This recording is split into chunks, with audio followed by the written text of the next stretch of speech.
Hey guys, it's Brandon. I'm doing my first live stream. I know my background looks kind of like, it looks kind of dark. I'm gonna be working on it, and probably going down the road when I get my laptop charged, I'll be doing it in another room where I do my recordings, so you won't see this ideally anymore. So this is like my little intro video to myself, just kind of explaining a little bit about who I am as a person, things like that. I don't expect anyone to really watch this really until like who knows when. So let me close that off on there. There we go. So I am Brandon. I'm in my late 20s. I have a birthday coming up in December. And I'll be the big 3-0 this year. I'm the same age as Pokemon. We recently had the Pokemon Day, which was yesterday. So you'll see Pokemon's 30 now. Since they debuted Pokemon Red and Blue back in February of 1996. And I'm into Pokemon, I'm into games. I like a lot of I play like Pokemon. I have Borderlands on my phone, on my Switch. I have it on Nintendo Switch. My screen's a little cracked because I got some anger issues. So, but I got screen protector, so it's not that bad. I play Pokemon Unite. I play Pokemon Unite, FNAF, a lot of the Pokemon Go games. I have Borderlands. I got Minecraft on my phone. Not on my phone. I have Minecraft on my Switch. So I do a lot of fun stuff when I'm not doing YouTube videos. So that's a little bit about me. I have a cup of coffee behind me I can grab to get I made coffee before I started this live, so I like coffee. I normally just go instant because I don't really have the need to have I don't need to have all of the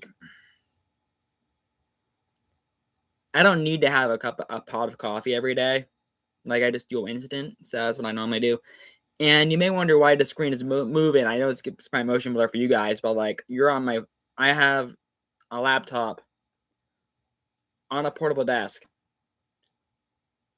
on my legs. So probably my next live that I do won't have this jumping feature because I won't be I'll have it in my recording space that I do my recordings in. I have a desk beside me where I have all my material, so I can just clean that up a little bit more, have that space there for that, and it's pointing against the wall behind me, so you won't have this feeling you're being bounced around, because I'm not trying to bounce you guys, but I talk about my hands a lot, so it just kind of happens. So that's a little bit more about me. Is I know that my house looks like a mess. Cleaning is not my expertise at home, so I know. It's shocking. Shocking, I know. I mean, not really, but yeah. So, I like video games. I like reading a lot. I have right beside me some Enneagram books.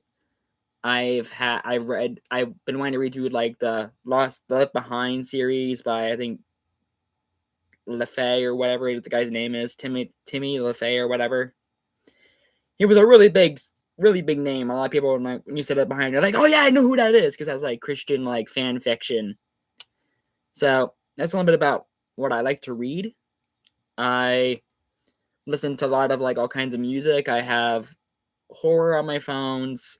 I have I can pull up on my phone here. So I'm going live.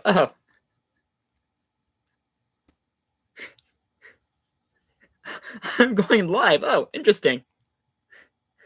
Going live for first live introduction to myself as a person. Oh, at least that notification pops up almost immediately. Cool. That's so cool. Cool. Oh no, I could be Inception. Look at this. I'm Inception, guys. So cool. Oh no, I could be Inception. Look at this. I'm Inception, guys. So cool. Oh, that's great. That's just great. Oh, that's so great. Okay. I got distracted, sorry. And there went my one viewer. Which is me. But on my phone, some of my artists I have on my phone are I have Rucka Ali. He does a lot of parodies. He's gotten into some controversy because of his content. Like, I got by Baba Yaga. It's like a Russian artist. Some of their songs are pretty big bops. I can't really play any of them because copyright. But like, you know, if you listen to them, if you look them up, you'll find a lot of their content. I have Empress and Ash on my phone, Britney Spears, a lot of like mixes. I have audiobooks on my phone. I have Jonathan Young. He does a lot of like covers and metal and rock type of stuff. Beard Al Yankovic, he needs an introduction. Anthony Vincent, he does a lot of content where he mixes things together. Like, some songs are like Billie Jean in the style of Breaking Benjamin. But mind you, the song would be Billie Jean, but it'd be like if another artist does it. So that's kind of what he does a lot of. I like that type of content. I think it's a bit of a feeling. It's very interesting to me. So I have Tata Young on my phone. She's Korean. No, she's not Korean. I can actually pull it up. Hold on. Let me pull up some of her background. Bam, bam, bam. Tata Young is a Thai singer, and she's an actress. She's actually 45. She's born in 85, and she's actually 45 this year. Wow. She's born in 1980. Same month as I was. So, according to Wikipedia, she's a Thai singer who gained prominence in Thailand when she first placed in a national contest at age 11. She placed first in national contest at age 11. You know, she got a record deal. Had her first album in 1995 when she would have been 15. Her most recent album was Ready for Love, released in 2009, at least according to Wikipedia. So, the songs that... So when I got into Tata Young was her I Believe album, which came out in 2004. So I was still in high school. I was still in school at that point. But the song that got me interested is I can't... granted, like, it's different. Like, the song that I got into talked about how, like, in Wikipedia for that song page, I Believe is the debut English album by Thai singer Tata Young and was debuted on February 14th in 2004 in Singapore and released February 25th in Asia. The album was a hit through Asia, selling more than 1 million copies and being certified gold in India. The album's lead single broke the top 10 and Oricon charts in Japan and was one of the most successful Asian singles of the year. That top 10 song dominated the airwaves and charts in Southeast Asia and South Asia, including Thailand, Indonesia, and India. So, and that's the song that I got into because I like to listen to a lot of... when I was younger, I watched a lot of like the Disney like anime. They do a lot of like animations and they have like songs in the background of them because YouTube isn't so copyright strike heavy like it is now and like copyright claiming everything. Because, you know, I was like in 2007, like I would have been like 11 at that point. And that was like the golden era of YouTube where everything was finally starting to be like the golden era of YouTube. Like some of the songs on my watch later playlist on my personal... see if I can actually find the one of them. That let's go down here.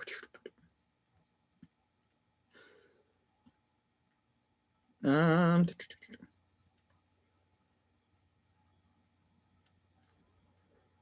I know I have one of the videos I watched when I was a kid, and here it is. It was made 19 years ago. 2007, 19 years ago. That's the video that I'm referencing. You can actually look up the song, but I don't want to get like copyright struck. So, and the fun thing is with this video, like, because I'm heavily into puppets, so like,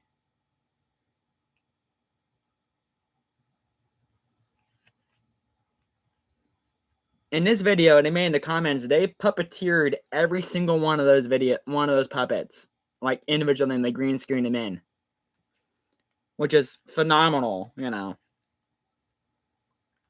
And this is like they say the videos are low quality, since it's the internet, but it's good otherwise. They did that whole thing in 3 days, so nonstop doing production and stuff. But yeah, this video is one of the older like videos I remember watching when I was a kid, and that was the golden age where YouTube wasn't so like heavy on striking content or like copyright claiming stuff, because that wasn't a thing back in that time in YouTube's early days.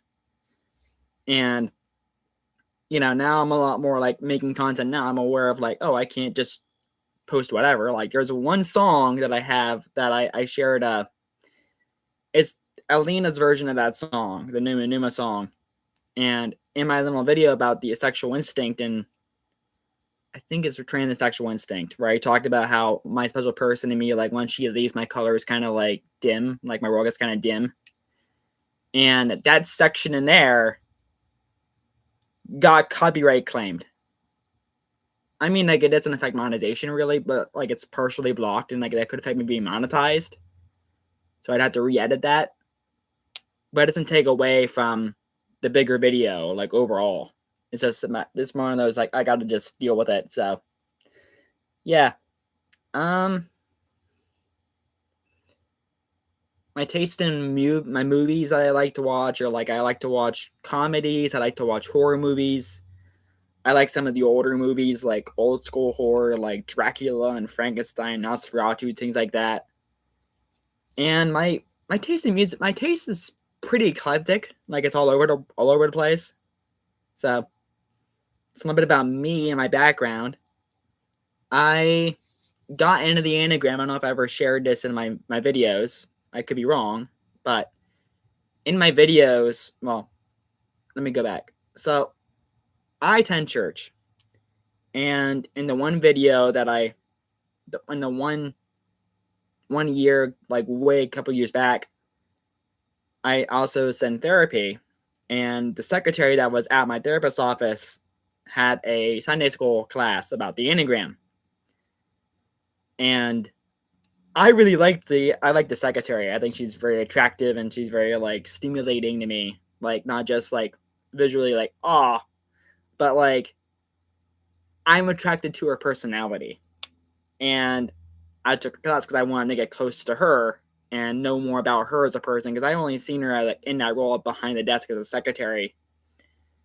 Now she's doing Enneagram coaching at the therapist office, like in that therapy. Now she's an Enneagram coach, and there's another person that's the secretary there. So there's a little bit more of a nuance now.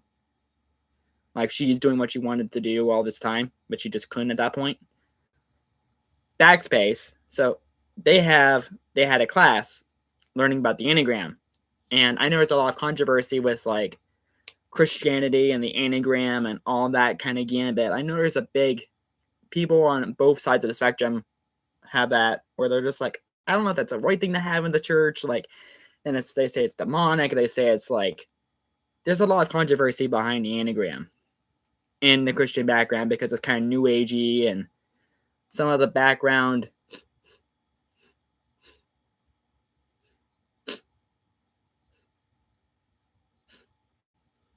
No, I can't. It's weird that I can smell stuff, but it's like, oh, there was a smell here. I don't know what that smell is. Oh well, like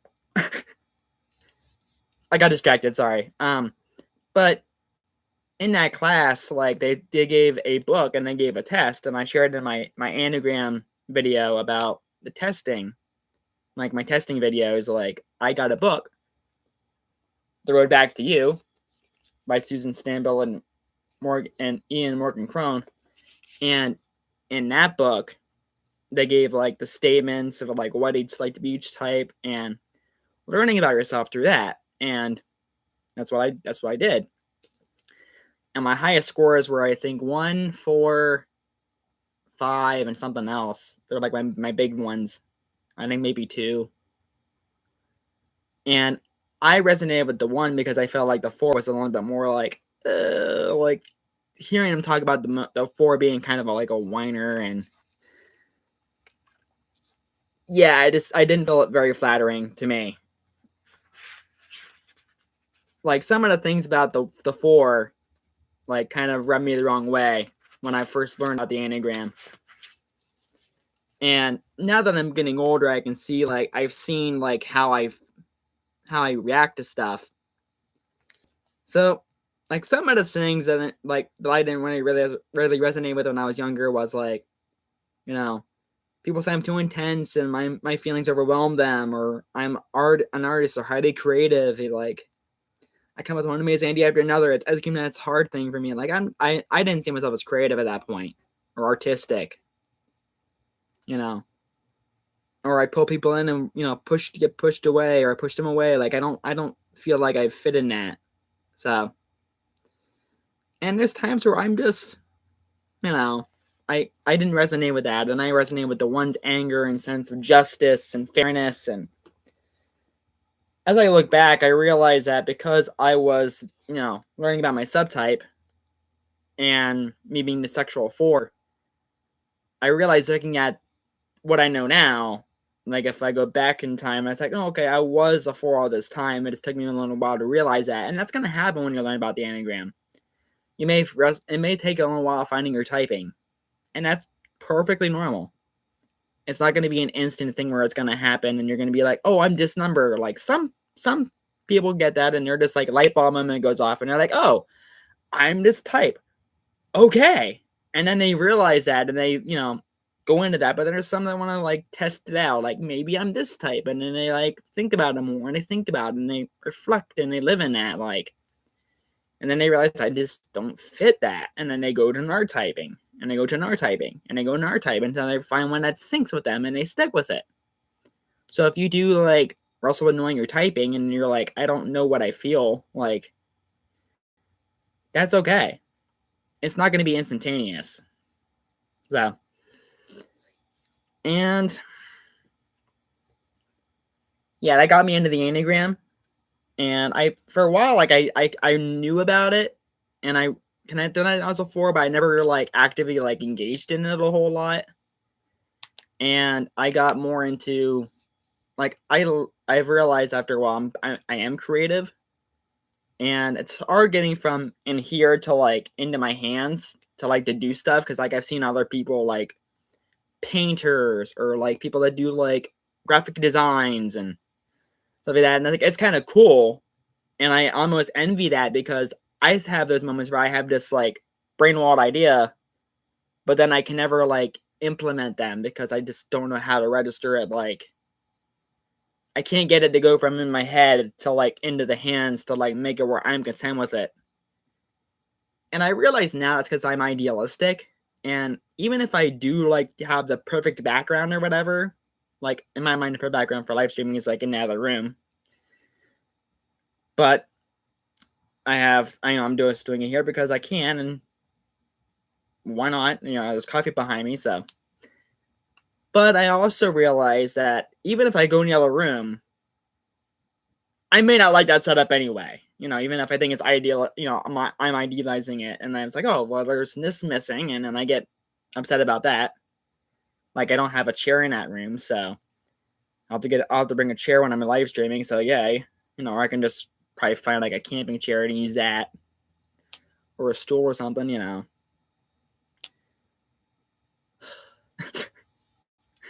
But like in all honesty, with like that type of thing, in my context of the Enneagram, like learning that about me, it's like, okay, so I'm gonna have this idealisticness, and you know that creative energy that I have, I put into doing videos, and I started on TikTok, and I think TikTok's a terrible app.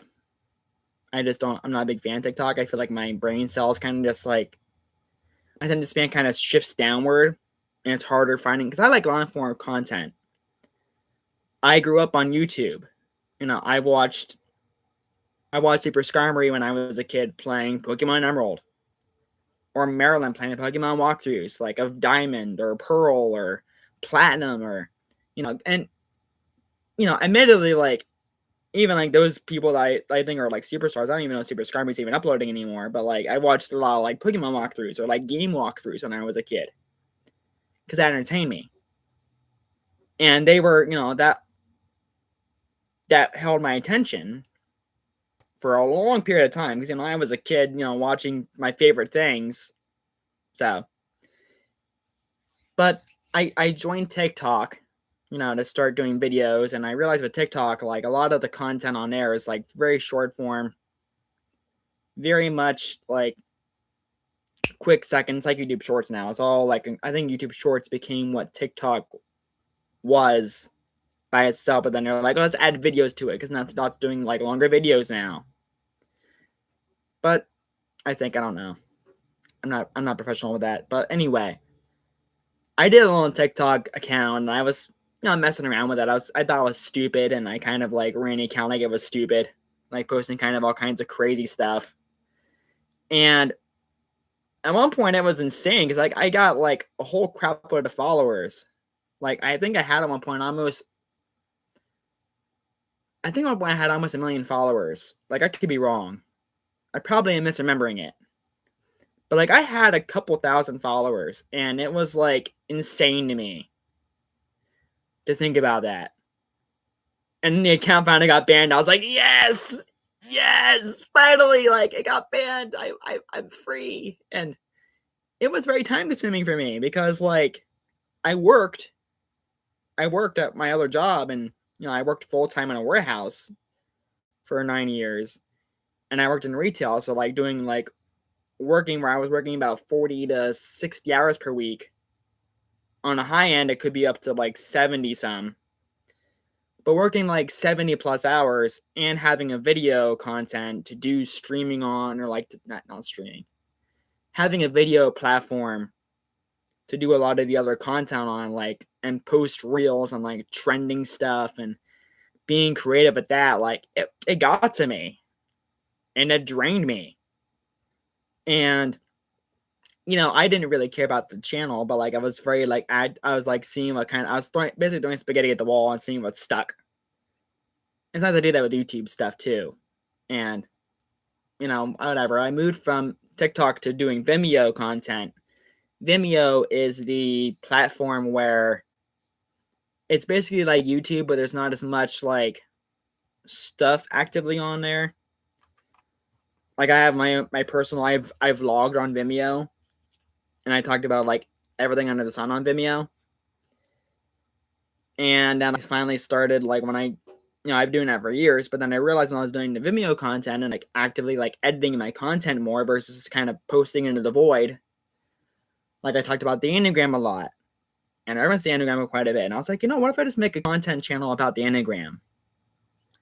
And so I got the idea last year in January to do that, and so I actually started it. And funnily enough, like, so I know people are like talking about AI and how AI is kind of like controversial. So I use ChatGPT. Yeah, I know, the ChatGPT platform. I use ChatGPT to like create images for me for a while. And that's what I use for my intro videos. My season 1 intro on Enneagram Talk. And I also decided to use AI because I didn't want to like risk like getting an image from somewhere, like an image on like Google Images, for example, or like on DeviantArt or things like that, or Pinterest or Twitter or Facebook or Instagram or things like that. I didn't want to have a chance of like doing any of that content, like posting, like taking videos from there or whatever, and then somebody gets mad about having that photo in there and they copyright it for, infringing, or I didn't give them credit for something because I didn't know they did it, and I get in trouble for that. So I decided to use ChatGPT to give me like some interest stuff. like talking about like, hey, what could you personify this? Could you personify this type of stuff? So it personified like the vibe each Enneagram type makes, according to ChatGPT, and it gave me the little intro, like it gave me the little Enneagram thing I have in most of my outro videos. So I used AI for that, and it helped me for a while. And like some of the other stuff, images I have on my phone for like the people. Sometimes it's like AI generated. Like in my envy video, a lot of those were AI generated. And it wasn't until I think maybe June or July that I found about iStock.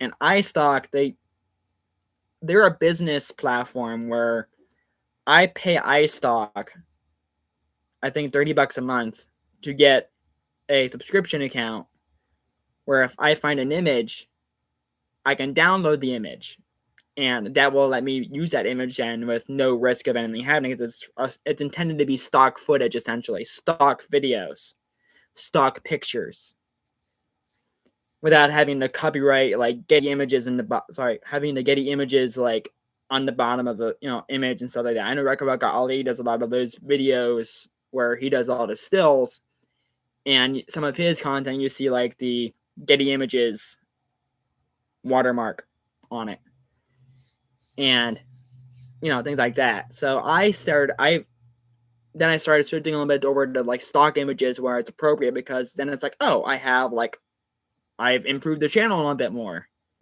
I can do stock photos.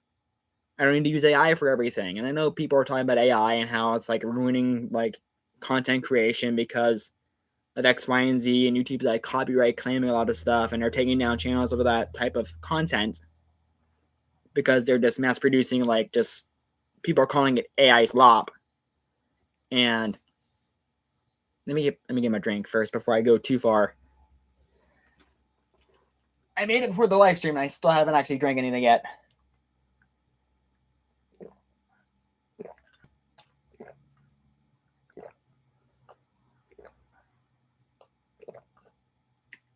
Still warm.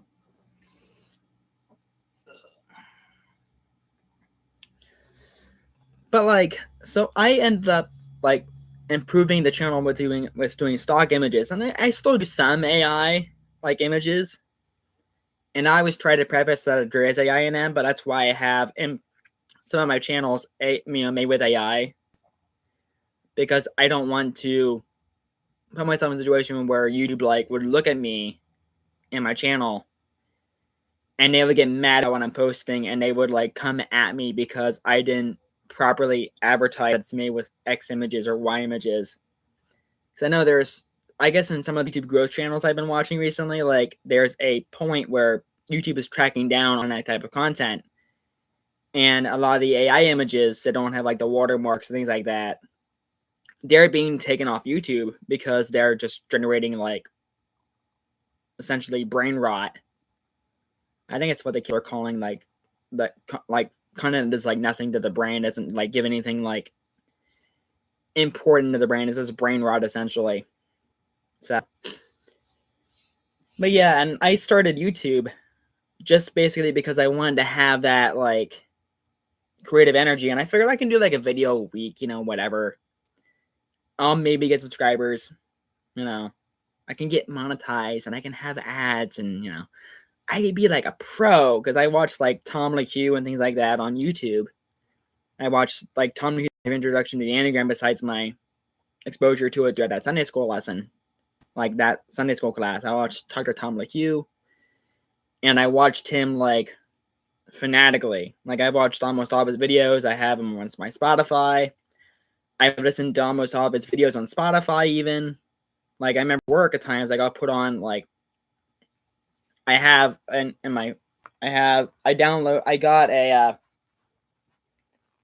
when I was at Walmart, I ended up getting a J Labs. I don't know if you can even read that in here. Oh yeah, you can even like you're gonna read it from the reflection out there, Brandon. So J Lab is basically like a wireless earphone thing. It looks similar to this. Put it in your ear. Bluetooth enabled. You can answer phone calls with them. And I use that at work because when I started working at the newest job that I've had, I found out I can like I was like, oh, okay, I'm working after hours. I can like put on an earphone because I've seen like the people there like have AirPods in their ear. It's like, oh, okay, I can like do that then. So I bought them. I bought it at Walmart. I paired up with my new phone that I've had. I have a Galaxy 36. So yeah, the Galaxy 36. And I use this for a lot of my editing on my videos. But and I have playlists on my phone. Let's see how many playlists I actually have. I have a couple playlists on here. I have like a villain playlist for a lot of the horrorcore type stuff. And that one's like 8 hours plus. I have a video game Rampage song list that I made when I was mad, and I just had to get that anger out. And once in a while I turn this playlist on when I want to like. You see on like a lot of YouTube videos where there's like people that like do like the shooting videos, like the GTA, whatever, and there's like an intense shootout scene. So I put this playlist on when I'm having those like moments where I'm playing games like that because it gets me like pumped and I get adrenaline rush. That's like 3.5 hours long. My first playlist I've ever had in here was like, I call it my obsession. I basically talked about it's basically my girlfriend and me. Like, I say girlfriend loosely because it's like my love interest at the time. And that's like a 16-hour playlist. I have one with my special person and me. That one's privated because I've used like them in the photo. I know I'm such a stalker. And that one's like 16 and a half hour, 16 and a half hours. So, and I have like a complete playlist with YouTuber I watch. She does a lot of like the content with that. So I have like his complete playlist. I have that for like FNAF and Puppy Playtime and like a lot of his. And like they've actually had some saves. So I guess people are like looking at that. And I was like, oh, well, I can do like compilations for like him with other things like the franchise of Squid Game or Sonic, or because he does a lot of like he does a wide range of content, but like he doesn't really have like Ampersand and Ash doesn't actually have like playlists on his own like Spotify that aren't like just the episodes and like the albums. So I have Ghost Epidural, which is the one where I got ghosted when my love interest from the old job left me, and I got ghost there. And that's how I coped with that. I made a playlist. And I'm still adding to it a little bit. Like it's like 2.5, it's a little over 2 hours long, almost 3 hours. And like a lot of the songs on there are like talking about like they have like a hauntingness to them. Either they're like a character that's like kind of haunting. Like I have Babadook, Beetlejuice, like the serial killer type stuff. And then I have like songs like Sick of It by Skillet or Leave It All Behind by Cultifado, Anthem of the Lonely by Nine Lashes, Hated You From Hello by Downplay, things like that. Or Red Pill by Rudy Wade, like I have some of those like kind of a darker like song playlist, like darker edge to them. So yeah. That's pretty much all I have with that. And yeah. So, like, those are some of the playlists that I listen to. I listen to Christmas music quite a bit too, like Christmas music.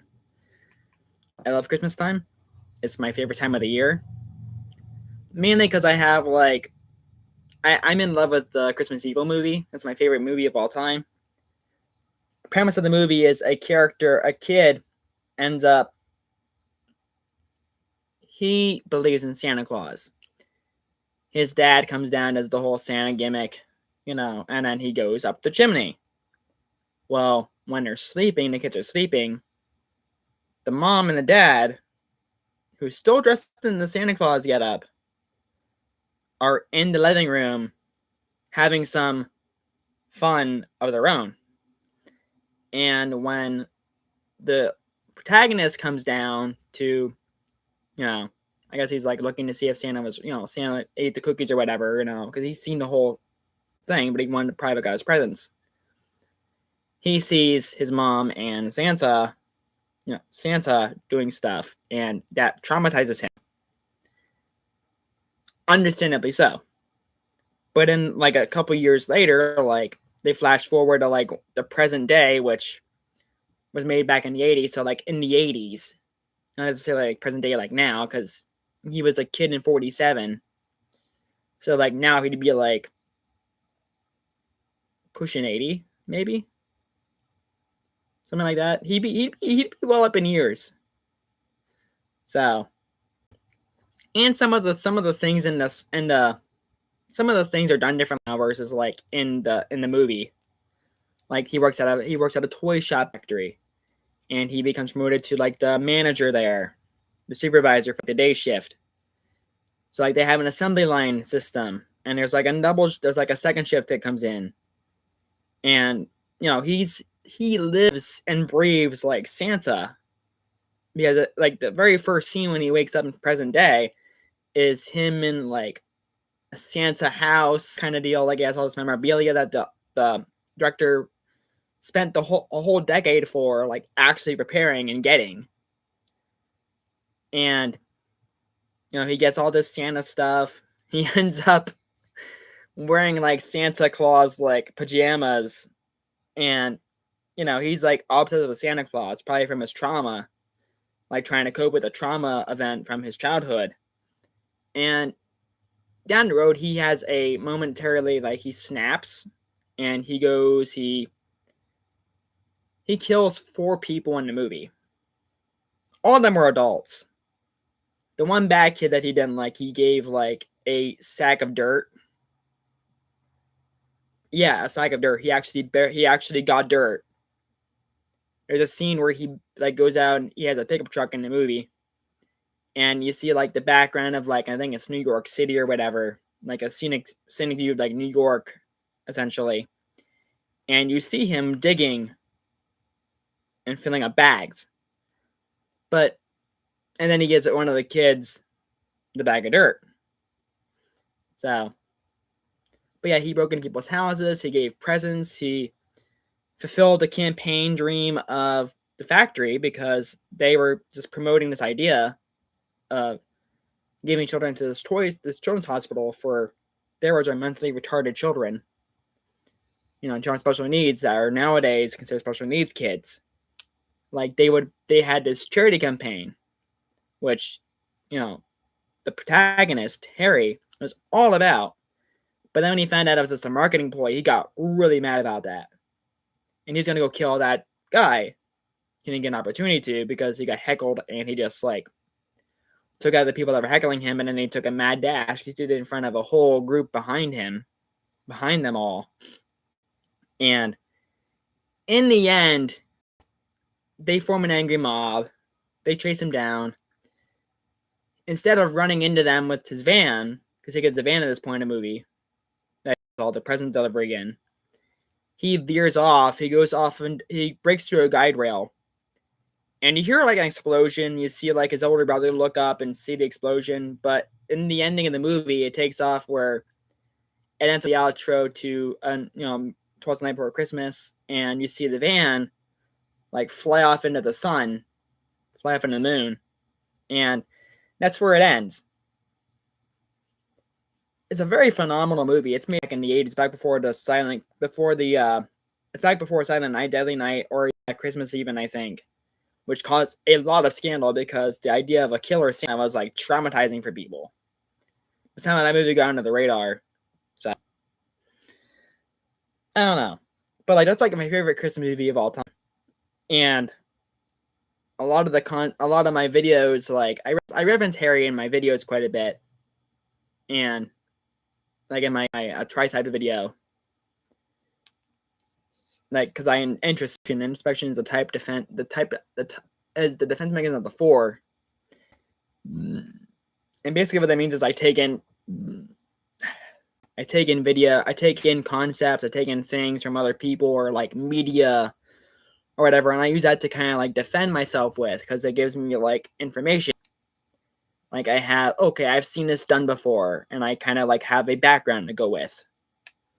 that's what Introspection is in a nutshell. Like I explained it better in the try type video. If you want to see that, there'll be probably links after this live stream ends. So if I remember to, I may not remember to, because let's face it, I'm starting this new. Like it's a new thing for me. But yeah, that's pretty much like that's my whole Christmas thing. Like I love all kinds of music. I love types of like videos and movies. And I play all kinds of games. I got involved with the Enneagram back like 5 years ago at this point, and I started talking about it on Vimeo. And I started talking about it on YouTube now. And I've had this YouTube channel for over a year now. I have like 18 subscribers, which is freaking awesome. You know, they're not watching me live, but that's the one that was me. I just turned that off because it would have been kind of weird looking at me and me at the same time. Like, so. But you know, it's fine. I don't mind like having like a live stream where I'm just talking into the void. It's like talking to a camera. Just now it's like actual like feedback, and probably down the road, but like when I actually do like plan the live streams more, because it's an impromptu thing for me.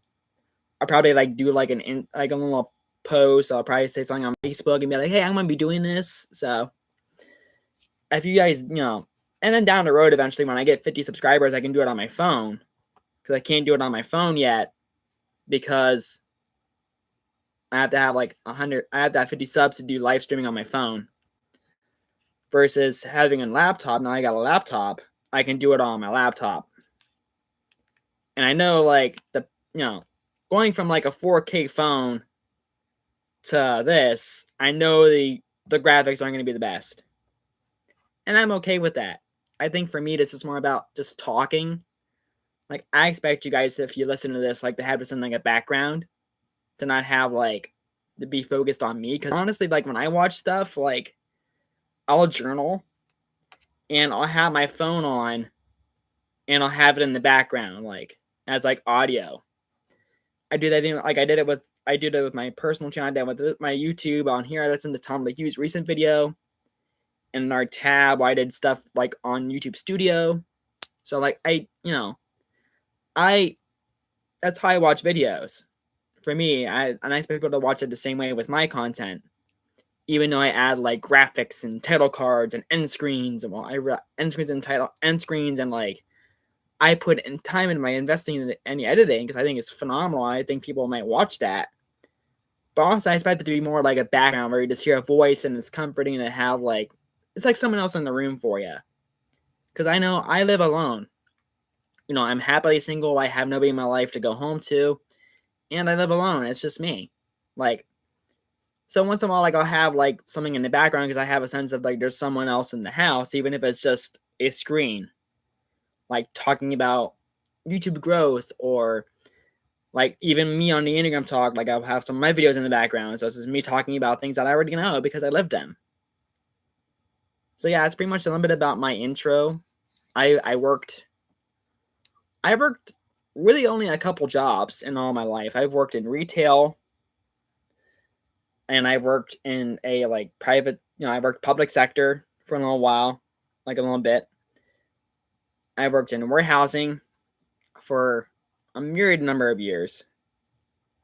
And it was kind of my three little domains. And entertainment. I worked recently at like an amusement park. And that was a little more like entertainment and like guest services and things like that. That was kind of like the only job that's been like a dramatic change from my normal, what I've always been doing. And I guess even like doing YouTube is like kind of like a something where it's like I do videos, I do like content creation. I guess it's kind of like another side job. I never really saw it as that. And now recently my Vimeo, I was all about Vimeo for a while. But like now I kind of treat Vimeo as like my background, my storage for a lot of my content, because frankly put, like I don't really have anything on my phone to like backdrop to. Like it's not I could do it on my computer once I get like an extra database to like save everything in, and then just get it into the system. I need to like do that to have like background stuff. But like I use Vimeo for a lot of my background, like my data, my library essentially is my Vimeo. So like when I'm referencing videos and you see me splice in content, that's what I do. I grab the video from Vimeo, I re-download it to my phone, and I put in Splice. Splice is the editing software I use for a lot of my content. I pay like $5 a month, $5 a week for it. And it's really easy. Really easy program. So like it look like this on my screen. Like you have screen, it's not reflecting at all. That's probably a little bit of a better view. You can see like you see like the song playlist, the video. I add text into it, like so I've used it for like a lot of my other content. Like I used it, I made a music video a couple times, and I use Splice for that. I've used Splice for like that type of content, and I use it for my editing and my videos. So I have familiarity with the program. So I spend about a week editing my content to upload it the week afterwards.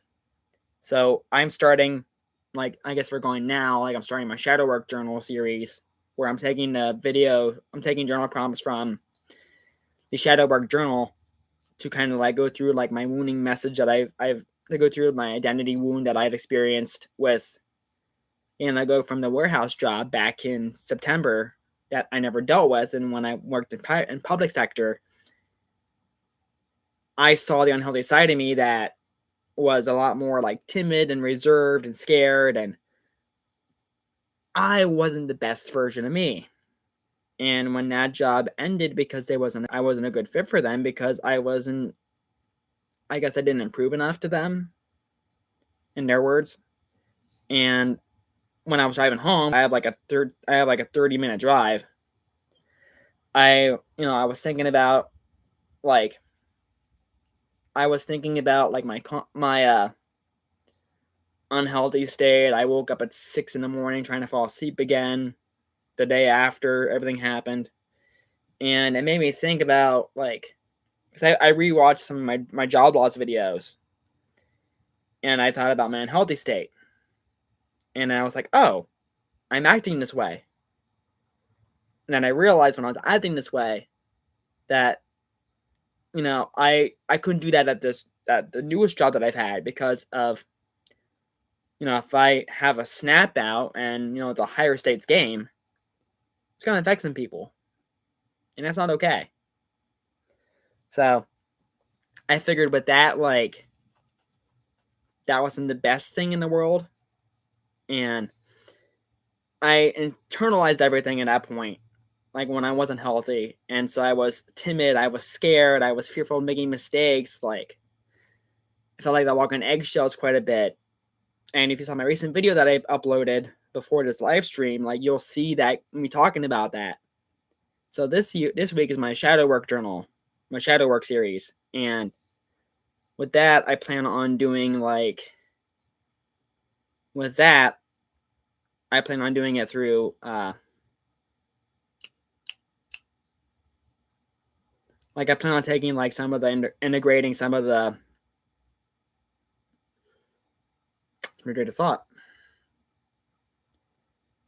But yeah, with the shadow work journal, like, I've been using some of the prompts from there and kind of like trying to like heal from that past experience, and realizing like I need to work on myself, otherwise I'm going to repeat this pattern again and again.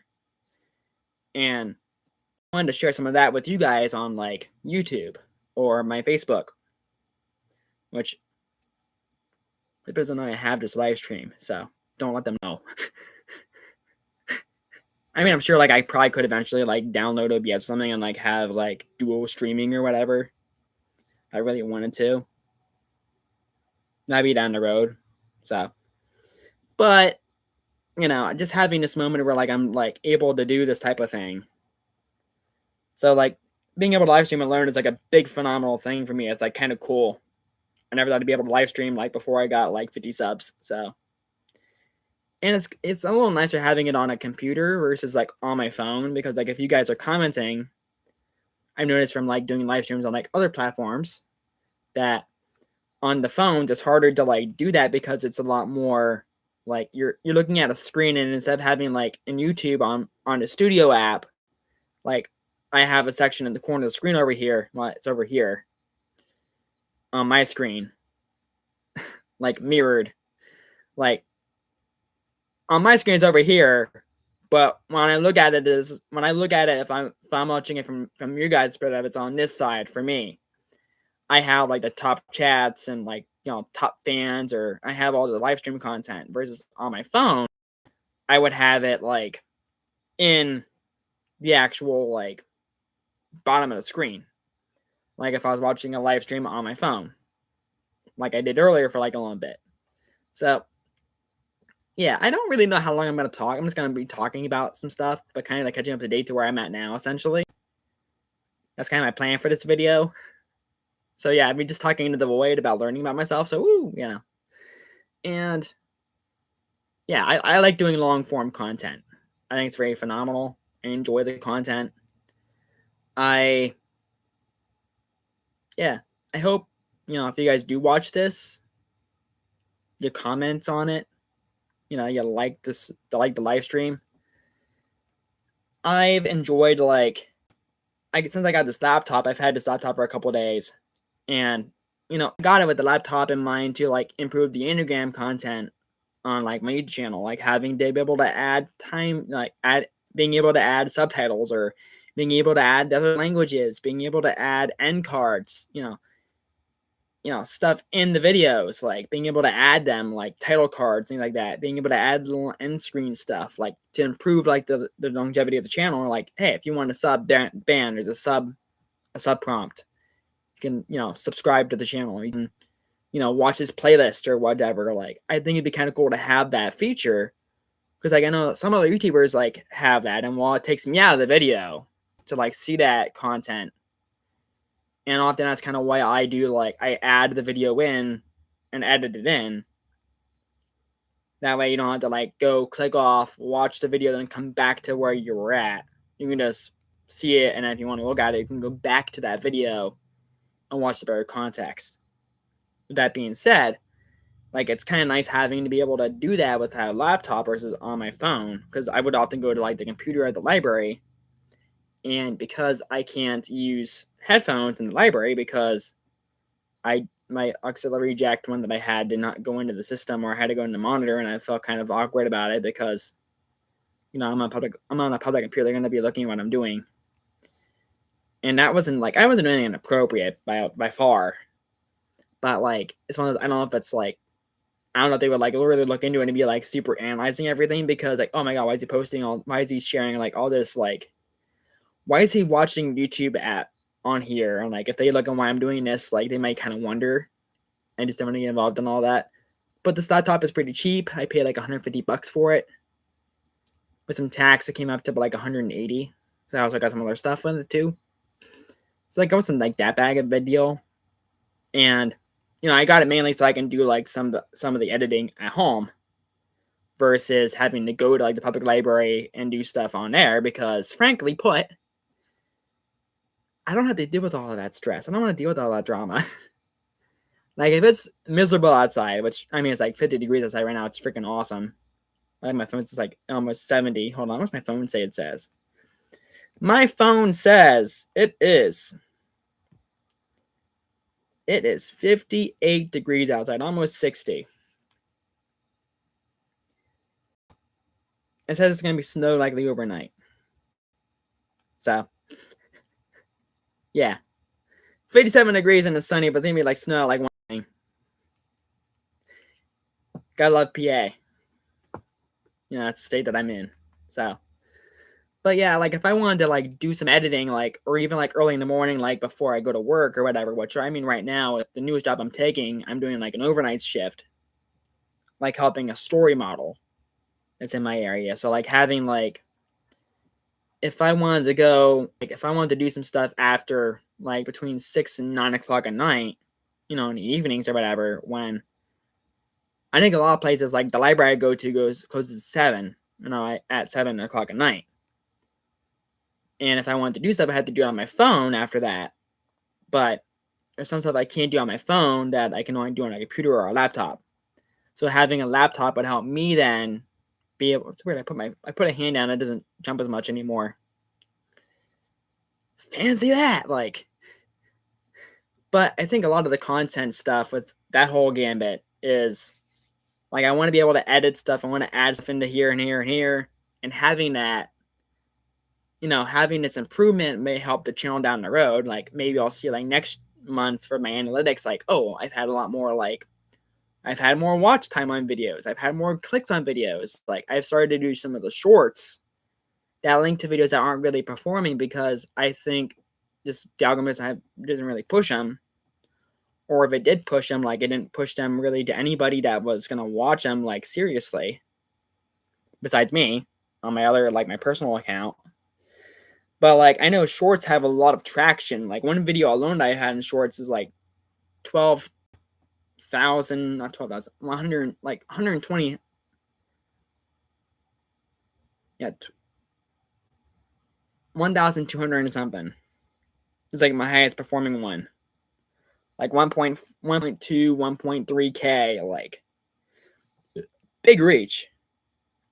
And a lot of people see me, like, through shorts. So it's like, oh, I've really started doing shorts back in December.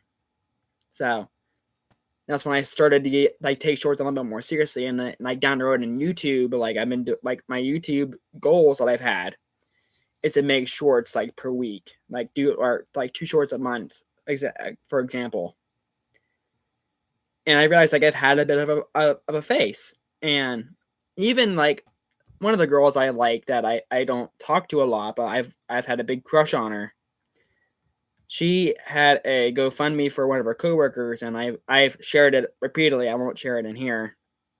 At least I won't talk about more than just, like, the database of it. So, like, when I first found out about it, her total that she had raised was like $160. And it was a sitting.